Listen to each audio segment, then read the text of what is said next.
Right folks, quick announcement before we get into today's Sugar Daddy video. I've had a lot of feedback. I've been asking a lot of people a lot of questions about this series and have come to the decision that this is going to be the last Sugar Daddy video that appears here on YouTube. General consensus has been that it's been really difficult to follow the save across YouTube and Twitch. So this is just going to be my Twitch exclusive save. So this is the last time it's going to be here on YouTube. If you want to follow the story from here, I'm afraid you're going to have to do it over on Twitch. I will endeavour to post a quick summary of how it all ended up at the end, if that's something people are interested in, but I'm not going to do the little update videos 2 or 3 times a week. I think it gets in the way and interrupts the flow of the Expedition of Gold, and also fills a slot that could be filled with a different Football Manager series here on YouTube. So apologies for those of you who are following along. I do appreciate your support, and I hope you'll join us over in one of the streams on Twitch at some point and continue this story, because it has been loads of fun. But for everybody else, you don't have to sit through this bit anymore. We're going to be focusing fully on our adventure in the MLS with Columbus Crew. Is that who we're managing? And there might be a little bit of something new coming up in the next week or so as well. Hello and welcome to part 9 of the Sugar Daddy. I'm Kev, and coming up on today's episode we're going to do a recap of all of the summer transfers that we didn't get finished off in the stream earlier this week, and there have been a lot. So let's get started on them straight away. We've spent a lot of money, and I think we might be able to win the league. I think we could be in the Premier League this time next year. So I'm not sure which ones of these appeared during the stream and which have appeared after. I think these 3 players that we spent money on, these are the ones that we bought during the stream itself. And we were in the process of starting off picking up some of these free transfers, but maybe not all of them. But certainly these guys who we threw cash at, and then these loans that came in, these are all players who were identified well after the stream had finished. I don't know why the camera's pointing so far over my head. There you go, that's better. So let's meet the new players, but before we do that, a couple of goodbyes. A lot of the fringe players from last year have moved on, so we say goodbye to Baitiki, who played a couple of games. Omar Richards is gone. Ricky Martin has said goodbye. As has, I don't think there's anyone else massively significant. James Scally's gone out on loan because we've replaced him. Kevin Owens has gone out on loan, and this one upset me a little bit. John Chuckwoody has gone to Reading. He's a 16-year-old who had bags of potential, but ultimately as a winger wasn't ever going to get in our team. He wanted to go, and it seemed silly to keep him around when he wasn't going to be in our team. So we moved him on to allow us to bring in an extra player because we needed a little bit of extra money. So it's not ideal, but needs must, and it lets us buy a player off AC Milan, and that's pretty cool as Deep in Rangers. So the players who've joined us. Firstly, we have Sean Wilson, who is a 20-year-old defender with potential. He came in from Chelsea, and we've ended up loaning him straight out to Ross County. He's one for the future. We didn't spend a huge amount of money on him, but we ended up bringing in better options over the course of the rest of the summer, so we moved him on again. Shady Saint came in on a, how much did he cost? £1.8 million from Celtic, and you did get the number 17 that you asked for in the stream. He's going to be a backup defender for us this year as well, one of the main reasons that we moved Sean Wilson on. And also Ricardo Casado, 25-year-old Spanish central midfield player who came in for £1.3 million from Lugo, whoever they are. Apologies if you're a Lugo fan and I've just offended you. But he is going to come in and offer some competition for places in our midfield. But the free transfers are possibly the most exciting part of this summer's transfer business, because goodness me, did we get some good ones. So Marcelo Ruiz is a 21-year-old Spanish attacking midfielder who's already valued at £4.2 million. He came in on a free transfer from Real Madrid. Yeah, we're signing players from Real Madrid now. So we've got Marcelo Ruiz. George Farmer is a 23-year-old striker with 3-star current ability and 3.5-star potential, already valued at £1.5 million. Comes in on a free transfer from Premier League Huddersfield with a pedigree of scoring goals, albeit fairly sporadically, but scoring goals in the Championship all the same. And he's not going to be first choice for us, so it doesn't matter that he doesn't score week in, week out. Luke Grant is one of many right-backs who's joined us this summer, and one of the weaker ones. This one was probably a bit of a misstep, but we've loaned him straight out to Sheffield United. It's not a disaster. He came in on a free from Arsenal. He wasn't going to get in our team, so we've put him straight back out on loan again, and we'll reassess him next summer.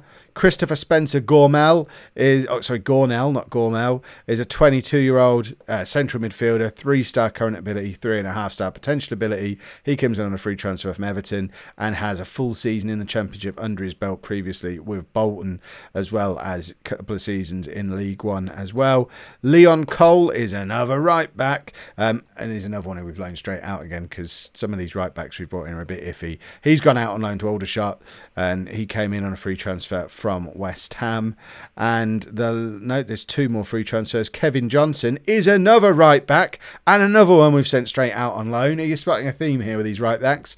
He's gone on loan to Fleetwood. He came in on a free from Man United. And then the last free transfer is Kieran Simpson, who's another striker. 22 years old, 3.5-star potential, and we put him straight out on loan to Inverness, and they've even paid a fee for the loan. He came in from Man City. And then we've filled out the squad with, just the £10 million of a player in the Championship, nothing major. So Ivo Meyer is a 23-year-old Swiss international left-back, 3.5-star current ability and potential ability.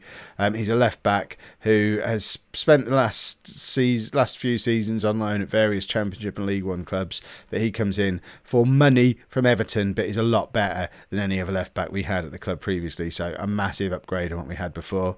Our record signing is Brian Massey, who's a 22-year-old centre back who comes in from Chelsea, already valued at £5.5 million, so despite spending £3.5 million on him, it seems like it's a good deal. 3.5-star current ability, 4.5-star potential ability. He had the whole season on loan at Ipswich last year. This guy is going to be as good as Vosberg, which, bearing in mind we were quoted £10 million to sign him permanently. We did get him on loan for another year, but if he's a £10 million player at this point, being 2 or 3 years older than Massey, then Massey is going to end up being an incredible sign-in. Ryan Hay comes in from Sunderland, central midfield player, 3.5-star current ability and Premier League pedigree, sold for £5 million a couple of seasons ago. Got to be the kind of player that we want to be bringing into the club. And then Mr. AC Milan, Dino Bilic, is a 23-year-old striker who we signed from AC Milan, 3.5-star current ability, and he was out on loan at Celta Vigo. That's who they are, isn't it? Last year, he's been at Feyenoord. He's basically been around European football for a little while now. Never scored prolifically, but look at the leagues he's playing in. He's going to destroy the Championship. And then we finished the squad off with some loans because we had a few gaps that needed plug-in, one of which was attacking midfielder. Rafael Rice is only got 2.5-star current ability but 5-star potential. He's one who we'll bring in now with the hope of being able to keep bringing him in. In fact, let's try and loan him for another year straight away. So let's try and push that out to end of next season, because I think he's going to end up being brilliant and we want him around for a few years. Jason Dowling is a backup goalkeeper, already got an international cap for Ireland, age 20. Another one with 5-star potential who, to be honest, let's do the same thing with him. Let's push that out for another year. And yeah, splendid stuff. And then Roman Savenka is an 18-year-old Czech striker who's already got 5 caps for the Czech Republic, valued at £9 million. 3.5-star current ability, 5-star potential ability. I'd be insane not to try and do the same thing with him. I know we're not going to be able to get all of them if we are in the Premier League next year, but for now, let's get them in place and decide who we don't want then. And then lastly, Robert Gumney is the reason we let all those right backs go out on loan, because we signed a proper one. He's got 3-star current ability. He is 28. He's not.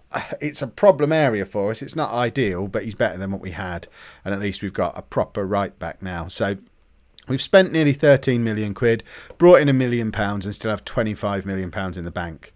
I love being at a sugar daddy club. And this is the team that we're going to be playing for our first day of the season, which is at home against QPR. So we've got Vickers in goal, a back four of Mayer, Massey, Vosberg and Gumney, with a midfield of Hay, Matt Deakin and Turns. Muller is then in behind Sharad with his new number 99 shirt number as requested in the stream chat, and he's going to partner the young lad from Man United, Roman Savenka. We're going to continue with our control and fluid instructions that have served us so well in League One. And I'm fully expecting us to win convincingly and establish ourselves as proper promotion contenders. The media prediction has got us in 8th, I think, which isn't disastrous.